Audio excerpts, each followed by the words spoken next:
নমস্কার বন্ধুরা, আমি সুরজিৎ। আমাদের চ্যানেলে আপনাদের স্বাগতম।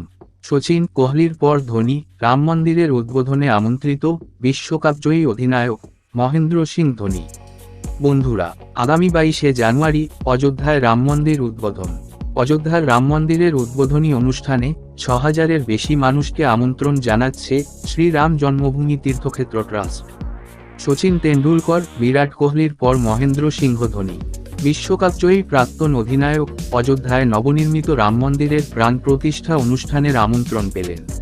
ধোনির রাঁচির বাড়িতে গিয়ে তার হাতে আমন্ত্রণ পত্র তুলে দিয়েছেন রাষ্ট্রীয় স্বয়ংসেবক সংঘ।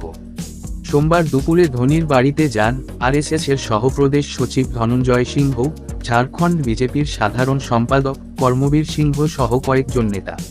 তারা ধোনিকে রাম মন্দিরের প্রাণ প্রতিষ্ঠা অনুষ্ঠানে উপস্থিত থাকার আমন্ত্রণ জানান। ধোনিও আমন্ত্রণ গ্রহণ করেছেন। আগামী 22শে জানুয়ারি অযোধ্যায় রাম মন্দির উদ্বোধন করবেন প্রধানমন্ত্রী নরেন্দ্র মোদী।